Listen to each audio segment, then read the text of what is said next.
I'm Jason Palmer, one of the hosts of The Intelligence, The Economist's daily current affairs podcast.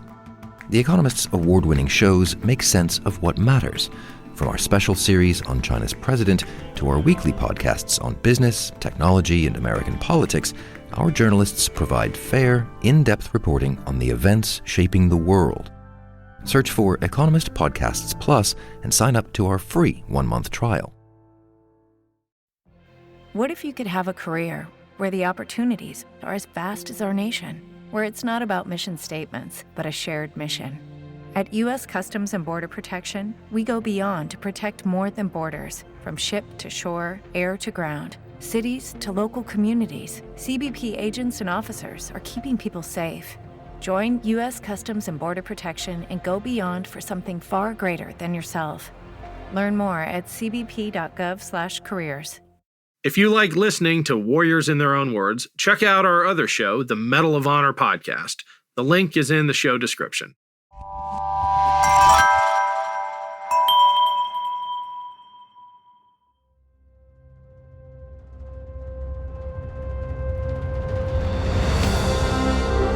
I'm Ken Harbaugh, host of Warriors in Their Own Words. In partnership with the Honor Project, we've brought this podcast back at a time when our nation needs these stories more than ever. Warriors in Their Own Words is our attempt to present an unvarnished, unsanitized truth of what we have asked of those who defend this nation. Thank you for listening, and by doing so, honoring those who have served. Today, we'll hear from Colonel John Anthony Cash, who served in the Army as a rifle company commander in Vietnam. In this first part of his interview, Cash recalls hearing updates about the devastating Battle of Ia Drang around a radio, serving in Operation White Wing, and several tragic stories from his tour.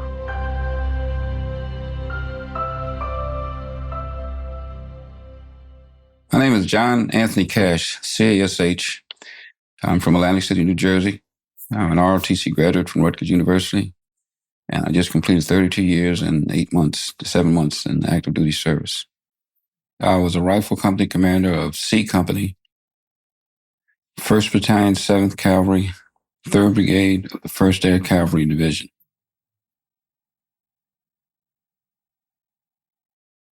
I don't know where the word came from, but while we were at Fort Benning, the word came out that no one would take white T-shirts to Vietnam. And so in the Army, and its infinite wisdom said, that means everyone has to die as T-shirts.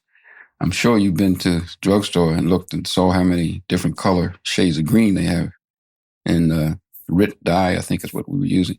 And we had dyeing parties and BOQ rooms, guys in the various neighborhoods would get together. And when we fell out for inspection, every conceivable shade of green was on everybody's T-shirt. And I remember that by the time we got to Vietnam, most of us threw them away anyway, because in my case, for example, we found that you're a lot more comfortable if you didn't wear a T-shirt.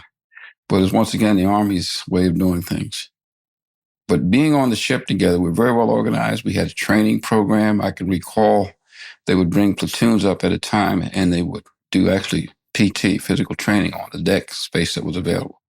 I had the privilege of being the ship newspaper's editor. I won't say there was any attempt to tell me what to write or anything. It was mostly training things. I remember I would have to give the final draft on a mimeograph sheet to Colonel Moore to look at to make sure the troops were getting the right word. And it was mostly bread and butter things like how to call on airstrikes, tricks of the trade. We actually would receive communications from somewhere back in the Army that would actually come in on the ship's communication system by radiogram or something of lessons learned from the 173rd, which was already in Vietnam at the time, things to avoid and so on. And we would redo those and put them in our newspaper. I remember we had the Air Force Forward Air Observer team with us, and they would write articles for us about how airstrikes can best help people and so forth and so on. And we had entertainment. I recall they put on a talent show, and you got to know guys fairly well. All the officers, of course, were in the few staterooms they had available on the ship, and we were really crammed in there, but we had a chance to really get each guy in terms of personality and whatnot. That proved to be traumatic for me later when we had all the casualties in the Ia Drang affair, because it's a cliche that you're not supposed to get to know a guy real well because he might get killed. But literally, by having come over on that ship together, we knew when we'd see names on the casualty list of guys that we'd room with, that sort of thing. But on the other hand, it was probably a plus for us because it showed that rather than just have guys sit staring at the sky while they were sailing across the Pacific, that we tried to make good use of our time, and it also made the time go faster. I can recall phrases like we call them the PAVN, People's Army of Vietnam. We didn't call them NVA at the time, and the Viet Cong, that they had entered the war in great strength and that they were trying to cut South Vietnam in half at the juncture of the Central Highlands where we were, along Route 19 from Pleiku to Quy Nhon, and that by putting us square in the middle of it, and then later the 4th Division came in at Camp Nari near Pleiku, that those American forces would disrupt that plan. And I can remember the phrase, I went to a division headquarters meeting one time, and they were discussing the capabilities of the cavalry to deal with the enemy. And I remember a staff officer, Major Gibney, saying something along the lines of, we will use the concept of an elephant stamping out a flea with overwhelming firepower, that we have to let the people here know that we mean business. And that's just about what they did. And like I said earlier, this was before they began to have constraints as to using excessive amount of gasoline for helicopters and ammunition for artillery. It was just, you got anything you wanted. And so that's what we did. And that's what we were told we were there to do. But the problem at my level was that you don't see the fruit of those efforts, because at the general canard level, at the division level, the strategic concepts begin to formulate and you can see the fruit of your efforts. To me, it was just patrolling and patrolling and patrolling and ambushing, and a lot of times just writing letters to your wife and making sure nobody falls asleep. But it was only as when I got promoted and I was able to see those things, that sometimes that in itself was a positive thing because it kept the enemy from doing something that you don't have to fight all the time in order to be effective as a military force, as we proved with NATO. They never had a war, but the Russians finally threw in the towel. And the same thing with the 1st Cav. I remember it was either before or after White Wing that General Kennard's headquarters put out a letter which explained in statistics what we had accomplished in about, the first 3 or 4 months. The numbers of villages were now free from Viet Cong control. The people could harvest the crops. And so it seemed kind of public relationist to me, but at the time it was pretty effective because it was the first thing we saw was said, here's what we're doing. But the problem at the lower levels is you never really know. I presume you could probably ask a guy that participated in the D-Day invasion. You hear all the stuff about the greatest military maneuver since the beginning of mankind and whatnot. But some young private down there, he doesn't know that. All he knows is that he was either shot at, or buddies got killed, or they didn't got shot at. And all he was being told was hurry up and wait and go over here, get on that helicopter, get on this helicopter, so forth and so on. And that presented a major leadership challenge to people like myself to try to keep the troops motivated, because they need to know that what they're doing is important. And sometimes that's difficult. But we still had that feeling that something was very special about the 1st Cav. And guys like Colonel Moore and General Kennard, whenever they showed up, they exuded the kind of confidence that made you think you just weren't some run-of-the-mill infantry guy. So even though you may not have had any contact or close with the enemy, you felt that what you were doing was important. I remember after I became a company commander, my wife sent me a copy of Life magazine, and it had an article about the troops in Vietnam. And I remember there's one phrase in there, the splendid generation of young soldiers or something like that fighting in Vietnam. Man, I took that thing and passed around every opportunity. I said, I want all your troops to read this and see this. And so forth and so on. Morale was pretty good. The only time we ever did any real serious walking was walking to the LZ or away from the LZ to get to where we wanted to go. And it just sort of gave you, and this, of course, was because we weren't really up against any real serious anti-aircraft threat, a sense of, you just knew that when you got on the ground, you were going to be well-rested, well-fed, 2 canteens of water, and it wasn't going to last very long. You were in good shape. And then the other thing, I'm sure it was in the back of everyone's mind, those medevac pilots, you knew that if you got seriously wounded, we had medics that would tell us, they'd get all the guys together and say, if the guy hasn't been shot in the heart or in the head, we'll save the bastard's life. And they just about did that. And so that was a big morale booster. As we got better at it, as far as coordination is concerned, and using the helicopters to deceive the enemy, because you could hear them so many miles away, they give away positions and whatnot. And if they could be used intelligently, where you could converge, going in 8 different directions, like the bombers, or when they used to fly over Germany, they'd try to hit the target at different altitudes, coming from different directions, so that the anti-aircraft gunners would be confused, because all they got to do is drop the bombs and get away. We try to do that with helicopters. But there again, the VC tried to negate that by using, once again, minimum means to maximum gains. Punji stakes. I can remember we had to land in the LZ, which had elephant grass almost as tall as I am. And so guys had to jump out while the helicopter was hovering. And I can remember inside of 10 or 15 minutes, about 25, 30 guys had to put right back on the same helicopters and evacuate them because they jumped on punji stakes. And I used to take these punji stakes, which are slivers of bamboo, sometimes 2 and 3 feet long, and coat them with human feces or dried human feces and animal dung and whatnot. And that stuff was good for blood poisoning. And we had to change our mission. And not one shot was fired. Once again, minimum means maximum gain. Very good.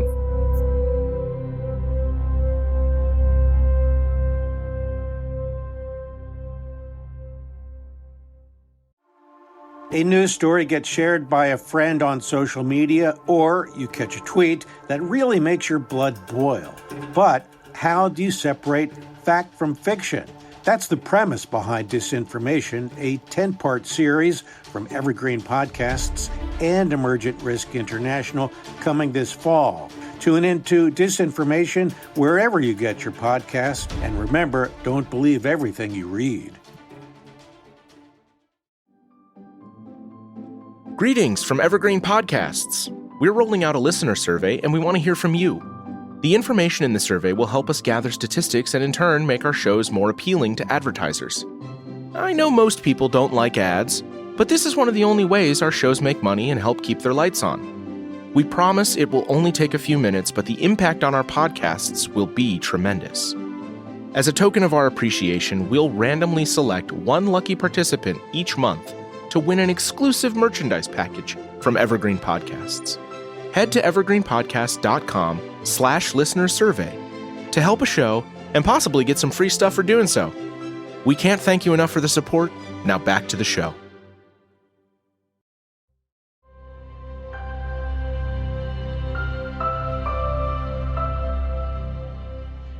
I was at the assistant operations officer job at the time, and there were about about maybe 9 or 10 guys in the brigade headquarters. We were all captains, and there's only one assistant operations officer, but we all carried the same title, and we were sort of stacked up there.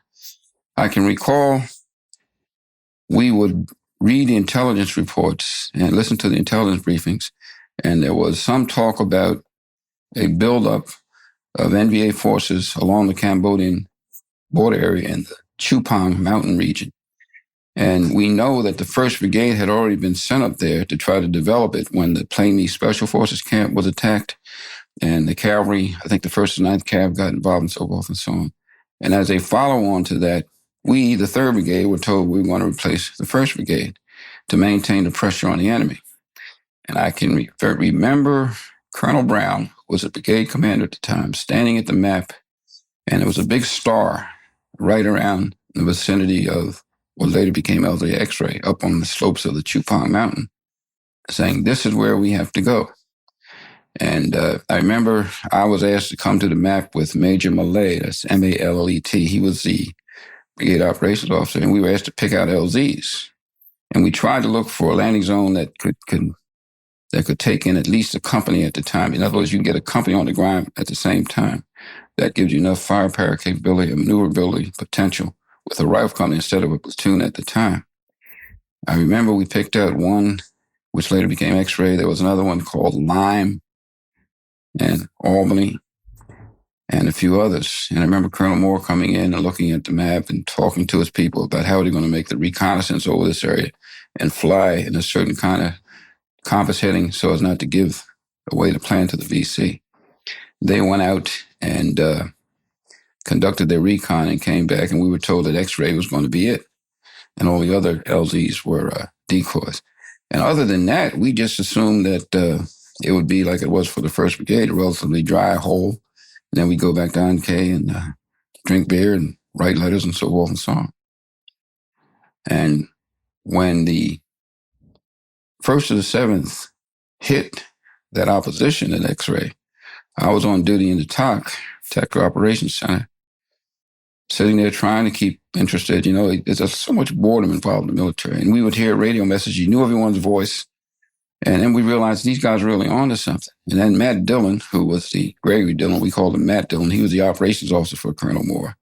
He was usually pretty cool, calm. He was very excited. And I could tell that they were running into something. I got Colonel Brown. Sure, I don't know what it is, but they've hit into something big. And we all stayed glued to the radios for that next day and a half or so. And of course, you know the outcome. And I had no inkling, because of the level that I was at, that they were going to run into anything like that. It was only after the fact, when all these war stories started coming out about all Pavin that they'd run into and everything, that we realized we'd hit something big. We kept a little blackboard about the size of that picture over there. And we listed 1st to 7th, 2nd, 7th. We had KIA, WIA, and MIA. And we started like you do tic-tac-toe, you know, make forward and cross it, and then forward and then cross it. And we had gotten used to the idea of casualties, in the sense that from the first days in Vietnam, there were sort of nickel and dime things, like 2 KIAs here, 3 KIAs there, 1 WIA here. Here's a guy stepped on the mine. Here's a guy got hit by a helicopter blade, so on and so on. That you learned how to live with. But it was only after the 2nd and 7th had its tragedy that it became overwhelming. When we ran out of space on the blackboard, and you couldn't hear guys' voices over the radio that you knew to deal with. And we knew by then that something terrible had gone wrong. It was particularly difficult, because after we realized what the 1st and the 7th had done, we were just so filled with euphoria, and, you know, that an acceptable level of casualty, we'd done so well, and so forth and so on. And I remember with the 2nd and the 7th, it was the same thing. We were sitting around, everybody said, when's the colonel going to call this damn thing off so I can get back down and get a beer, you know? And myself and Sergeant Russell were sitting there, and we started hearing all this shooting on the radio. You can hear rifle sounds over radio. They have a distinct sound. And people's voices started to rise. And then all of a sudden, we couldn't hear the S3 anymore. Or the operations sergeant, Sergeant Bass, because he was the guy. He was a very strong, outstanding NCO who actually ran the operations shop, because the captain down there was relatively new. And it was pandemonium. Once again, either myself or Russell, we went to wake up Colonel Brown to get him. He was so busy doing other things. And before you know it, everybody was standing around listening on the radio, and something horrible was going on. And there were other radio nets in the TOC, and I remember we tried to go over to the fire support net, which is what the artillery uses to call in fire, and it was pandemonium. And we all kind of looked at one another. And then Sergeant Russell looked at me and said, have you heard Sergeant Bass on the radio? I said, no. I remember half the guys didn't bother to see rations. We were just so glued to that radio. We had a little blackboard in the TOC, about 11 by 14, maybe a little larger. And we, as a way for everyone in the office, so we were already, of course, putting it in reports and whatnot, for everyone that came in and out of the TOC to realize the intensity of what was going on. You could look at the casualty figures, which we had listed by battalion, and tell who was in contact, and then you could go read the journals, and you could listen to it on the radio. But this was a quick way to figure out who was getting hurt and who wasn't. And I remember by the time the 2nd and 7th was being dealt with very severely at LZ Albany, that we literally ran out. We were doing it in columns, and we finally just had to erase the columns and put a total number for each battalion, because we were running out of space, because the casualty figures were coming in so fast in 2nd and 7th. I remember that the reporting was coming in so fast and furious, and there was a lot of confusion. And we were reporting, of course, to General Kennard's headquarters, and I don't think the reporting was accurate enough for them, because, of course, they had to report to General Westmoreland's headquarters down in Saigon. And so they sent a lieutenant colonel down to the TOC. And I remember I was on duty at the time, and he sat down beside me and said, John, what the hell's going on? I said, well, sir, I better talk to the brigade commander. He wants me to check with him before we report anything to the division. And I remember I went to get the brigade commander, and he came into the talk, and he had some words with Lieutenant Colonel, as if to say, the last thing we got to worry about is report to you. We're trying to sort out what was going on. And it's very important in a period like this to figure out where the problems are so that you can assist units that are in heavy contact. And of course, emotions were running high because we knew people were dying and so forth and so on. I can't recall the actual time frame because we were there for Lord knows how long, but I remember looking up and seeing General Westmoreland, and he was there as well as his aide, and then General Larson, who had what we used to call Force Victor, the Drang, that was the intermediate headquarters between the division and General Westmoreland's headquarters. And these stars were standing around, they were looking over our shoulders, and then I don't remember exactly when I see Hanson Baldwin and Senator Tower. I think they both arrived at the same time. They had been traveling through Vietnam. I remember Hanson Baldwin with his little reporter's pad out saying, what happened to the 2nd and 7th? Well, he was just asking anybody in particular. I had an additional duty as the information officer, which meant that I had to brief the press. And I didn't particularly like talking to people at that level. I didn't want it because the information was constantly being modified and refined.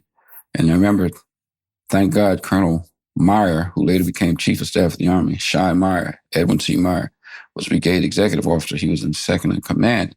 And he came over to me, and I remember he told Mr. Baldwin, who kept banging him away in my ear, he said, I'm now the information officer. Captain Cash got many important things to do.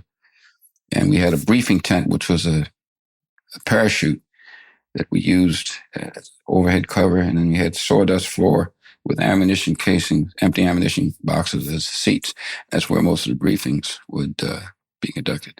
I remember with very grave looks on their faces, Colonel Moore and General Larson, General Westmoreland standing in front of the map, and the exchange got a little heated at times.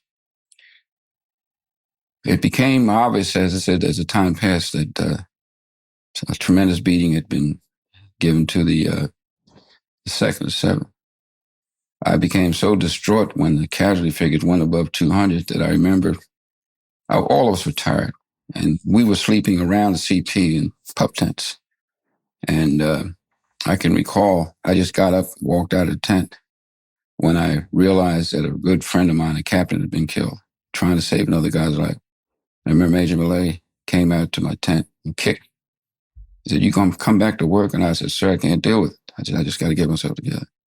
And I wrote my wife a letter, and I said, I'm wondering whether I'm cut out to be a soldier. I didn't know it was going to be like this.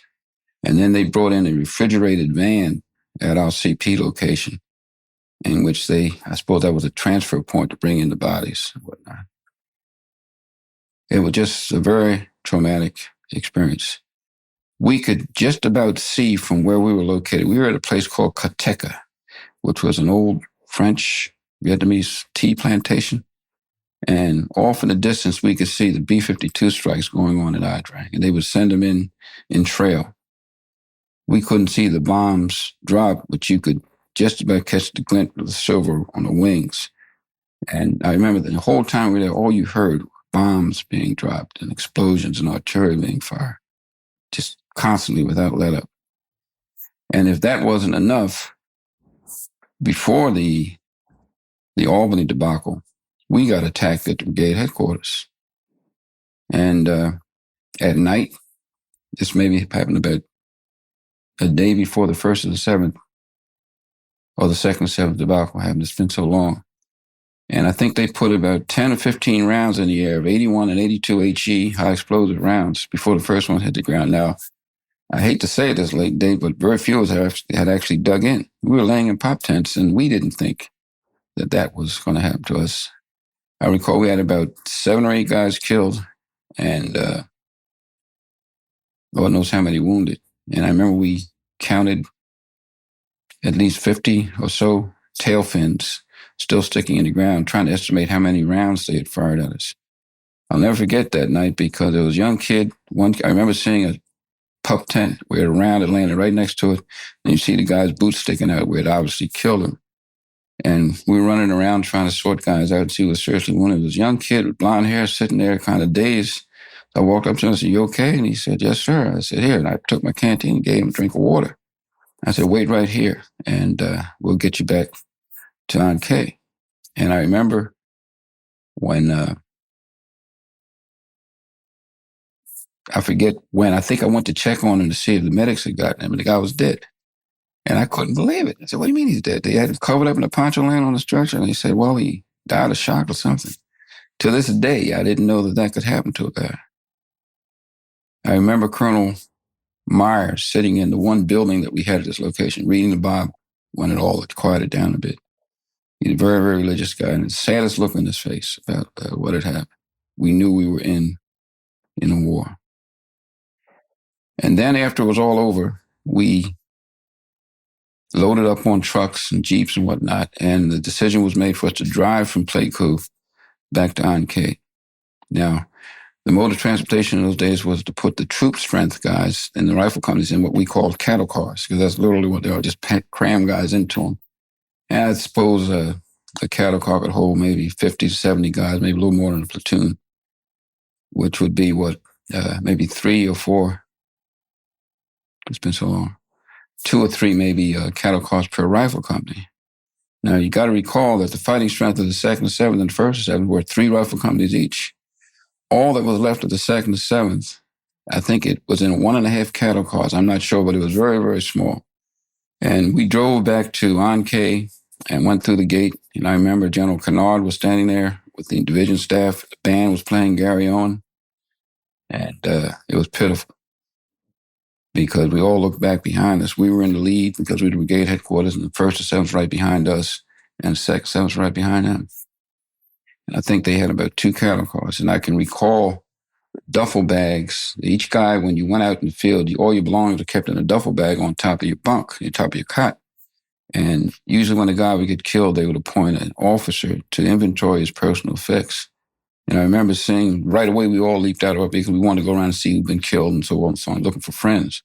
And I remember seeing lieutenants, one lieutenant was on one knee, checking out all the guys' personal belongings, inventory, because they were sending it over. They would also publish the names of KIAs in the daily bulletin. In any unit in the military, you always have a daily bulletin. And it lists things of professional nature, announcements that everyone will read, remember, or admonishments by a division commander. And at the end of the daily bulletin, they would always have an appended page which would list the guys who were killed by name, rank, and serial number. And if anyone had any claims against his estate. They had so many casualties. I remember that thing went up to about 4 or 5 pages. And then they started adding to it congratulatory messages from the rest of the military, especially the Marines, who think that they can do better than anyone for anything. I remember the Marine Commandant, I don't recall his name at the time, had this long, glowing tribute to the first Cav guys of what they'd done. We went back, and of course, Thanksgiving Day was a few days away. And I remember that Thanksgiving dinner, very, very somber, very, very somber. And I remember there was a joke among some of the survivors of the 2nd, 7th. I remember Captain, he was later killed in another Vietnam tour. I remember him walking and said, you want a rifle company? He said, you can have mine right now. Because so many guys had been, one guy showed me his rifle had been shot out of his hands. And we just kept hearing war story after war story. I remember everybody was talking about Lieutenant Marm and what he'd done. And they say, well, he'll never be Adonis because they shot him in the face or something. And then, after all that was over, Colonel Brown and Colonel Moore went off to, I think it was a 3-day weekend R&R to Dalat. And Colonel Moore had grabbed me and said, we had our moment in history. I said, whatever you say, sir. He said, I want you to write up the after action report. And so we loaded up a Jeep on a Caribou that used to be an Army inventory type aircraft, but now it's in the Air Force. And I remember the 2 pilots and I and crew chief were sitting there waiting for these guys to show up, and they showed up, both colonels. And on the flight to Dalat, which is a big resort up in the highlands, Colonel Moore would yell in my ear about, we're going to do this, we're going to do that. And he'd show me stuff. He'd written it all down on about 10 pages of yellow legal paper. And then we landed at the airstrip of Dalat, and this contingent of people showed up, and Colonel Moore looked at me and winked and said, I'll see you in a couple of days, you know. We went back a couple days and picked him up. He showed me some corrections he'd made to the manuscript. And I took that manuscript and I remember holding on to it. And when I got back, we got the word that they were going to put the 3rd Brigade in for a presidential unit citation. And once again, since I had been talked to by Colonel Moore, Colonel Brown said, "You're going to write?" I said, "Yes, sir."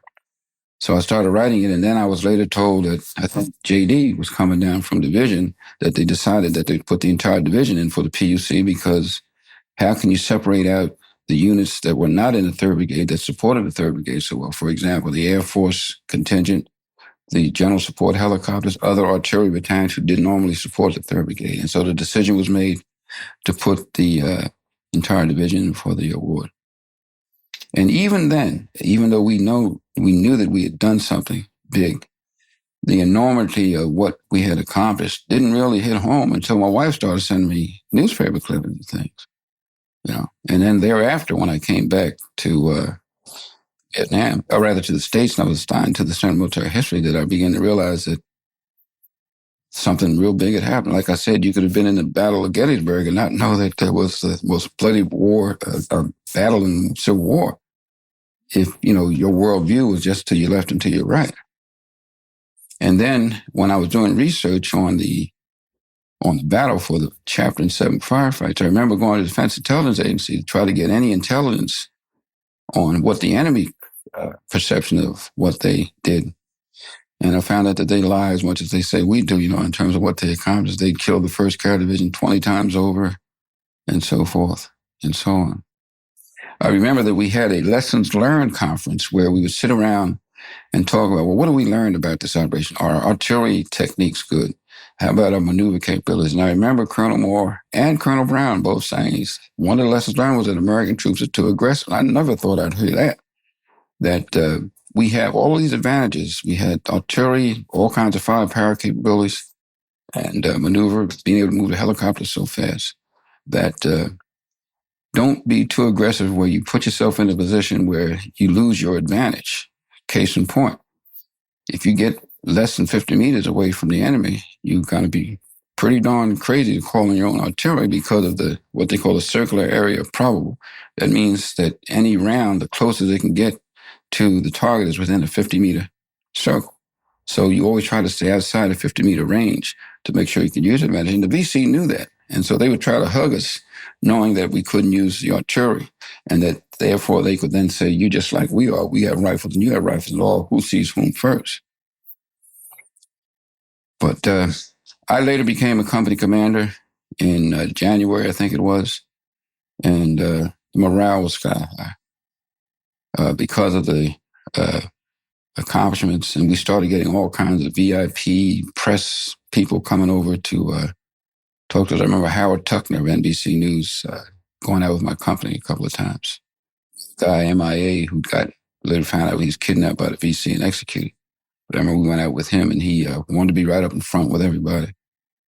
And it was just a good thing. I was still the assistant operations officer. And by this time, Colonel Moore had been promoted to full colonel from lieutenant colonel, had taken over the 3rd Brigade. Colonel Brown had gone down to work in MACV. And I was sitting in the TOC. White Wing was in operation at the time. And I remember Dylan came over to me and said, "You have your field gear with you." I looked at him like he was crazy. I said, "Man, I'm in Vietnam. What do you think?" He said, "You now C Company Commander." I said, "Why?" He said, "Captain Koga was seriously wounded in an action. He was a C Company Commander. He'd been my bunkmate over on the boat." And I remember they told me, "Get on that helicopter, take some C rations." And they flew me out to C Company. And I could tell the pilot was taking fire because you can tell by the way they fly. And he was evading and whatnot. And he just hovered, and I jumped out, and I hit the ground, and Lieutenant Applegate, who was the C Company commander, crawled over to me, and he handed me compass, binoculars, and his what we call SOI, signal operating instructions. That has all your code words for your call signs and whatnot. And then he tried to get back on that. I said, "Wait a minute, I don't even know anybody's name."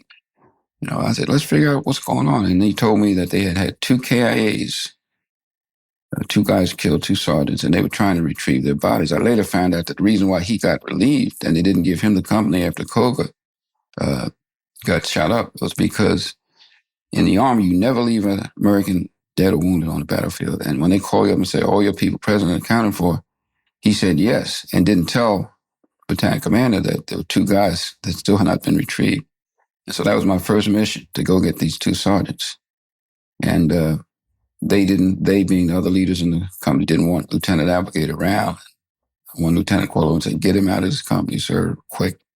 So I found out everybody's name and the different call signs, and I said, go ahead and continue on your mission. And we had one platoon trying to approach where the bodies were. They'd been laying out in the rice paddy a couple of days, all bloated and stiff and whatnot. I remember the first one we got to, they had the guy's wallet had been obviously looked at, and pictures of his family and his kids and whatnot laying all over the place. And there were about 3 or 4 dead enemy by him. But that was my first introduction to White Wing. And thereafter, it was just one thing after another. We were always moving. We never stayed, as I recall, in any one place longer than 3 or 4 days.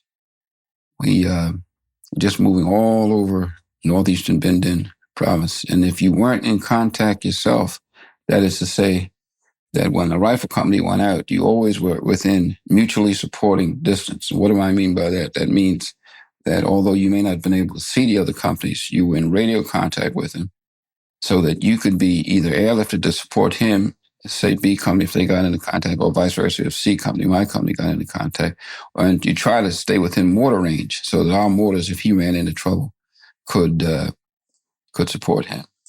We had a particularly rough operation one day. I don't remember exactly when. I know we were working in concert with B company because I saw the best demonstration of use of artillery I'd ever seen or heard of. He got into trouble in a village with, he made contact with a heavy Pavan or North Vietnamese force. And I remember just through the use of artillery, they were able to break contact. That orchestrated artillery was the best use of it I've ever seen. And I remember after that happened, you could actually look through your binoculars and see the enemy over in the village. You could also see women and children. And we were in like one part of the village, and maybe there was a 150 meter open space of rice paddy. And I was sitting down eating lunch, and they had these big earthen jars all situated throughout the village where they Vietnamese store rice in them. And we saw one of them moving and kept looking. And all of a sudden, the guy jumps out. It was a Pavan. He had on a khaki uniform. He obviously was disheveled and whatnot. And he had his hands over his head and was chatting away in Vietnamese. And about 4 or 5 of them all of a sudden came out of hiding. They were right in among us. And I remember calling the battalion commander and telling him. And a few days later, we found 5 or 6 what they call 12.7 millimeter heavy machine guns. 2 of them still packed in Cosmoline that they had set up. And they were equivalent to our 50 caliber. We actually used them that night and put them in our perimeter defense. I remember they had green tracers, and a helicopter pilot saw us firing one of them, test firing. He said, man, if they were shooting one of those things at me, I think I'll auto-rotate, which is the way you can get on the ground for it, and resign from the Army and go back and be a farmer or something. But we were quite proud of that because they put them all on a helicopter, or 2 helicopters. And I remember we flew back to division headquarters, and I went up to G2 with the lieutenant platoon leader and his platoon sergeant who had found them first. And we presented them to, he said, give these to General Kennard. Tell him that C company says, what else do you want done for your country?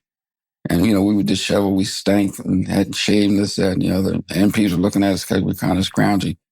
And said, let's get on back to where the real war is, troops. And we just walked on back to our company, got on a helicopter, went back at it. But they mounted 2 of those machine guns in front of the division headquarters. And I remember they didn't say where they came from. So some guys in the company, this was later, actually went out there and put a sign up and said, courtesy of Charge and Charlie, a C company.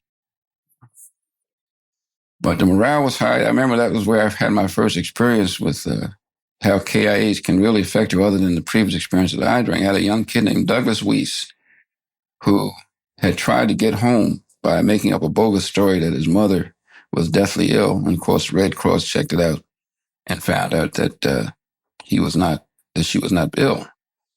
And I called him in. I said, look, Weiss, I said, everybody's going to come back. I'm the most cautious company commander in the world. I said, all of us are going to go home. And he kind of looked down and said, well, I tried. I said, just stay cool and be careful. When we got into our first firefight in Masher White Wing, he was standing on the city, kneeling on one side of a banyan tree, firing his rifle. And I kept looking at him because I said, well, he keeps that up. Maybe we can put him in for medal or something. I turned around to talk on the radio, and I was standing up. Turned back around, half his head was gone. And I remember we wrapped him up in a poncho. It was raining, so we couldn't get him out, and he laid there in the jungle off in a little distance while we waited for a helicopter the next day. I've never forgotten him.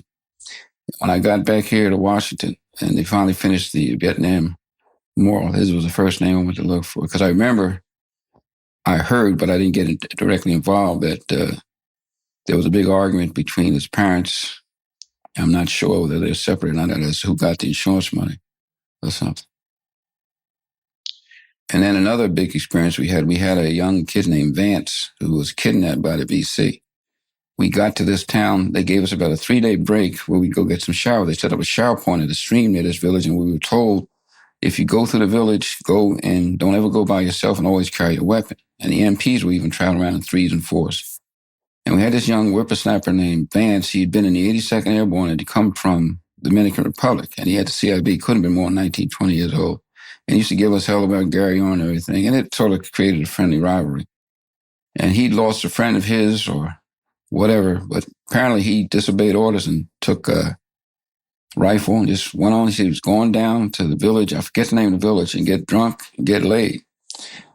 And it was only about 5 or 6 hours after he was missing that the platoon leader had enough guts to come and tell me that the guy was missing. And so I got most of the company together. The guys were taking showers all over the place. And we went out and tried to figure out where he was. Couldn't find him. Then I decided, before it was getting dark, I better go tell Colonel Moore. And I don't have to tell you what kind of reaction I got for that. The next day, we took the entire battalion out looking for him and never found him. I remember that's when Howard Tuckler joined us. And he wanted to be up front. I can't forget him because he'd always comb his hair before he'd get in front of the camera. And I told the point man to recon by fire when we moved through the jungle, which means if you see something worth shooting at, go ahead and do it. And Howard Tuckler couldn't tell the enemy fire from the friendly fire. And every time he'd hear a burst of fire, he'd dive down on the ground. He had on this real sharp-looking, expensive jumpsuit. And we'd all kind of look at him, you know. And I came back to the station about a year or so later. The casualty branch called me up. I used to check with, and Colonel Moore was stationed. Pentagon used to do the same. They finally told us they found Vance's body. And when I looked at the coordinates, it was not too far from where we've been looking for him. He'd been riding a motor scooter with a Vietnamese woman holding on back behind him. The VC kidnapped him, executed him on the spot, and buried his body.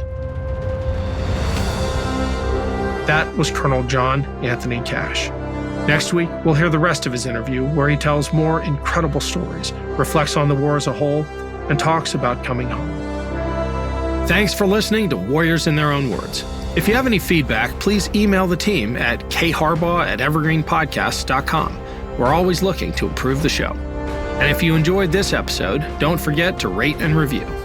Warriors in Their Own Words is a production of Evergreen Podcasts in partnership with the Honor Project. Our producer is Declan Roars. Bridget Coyne is our production director, and Sean Rule-Hoffman is our audio engineer. Special thanks to Evergreen executive producers Joan Andrews, Michael DeAloia, and David Moss. I'm Ken Harbaugh, and this is Warriors in Their Own Words.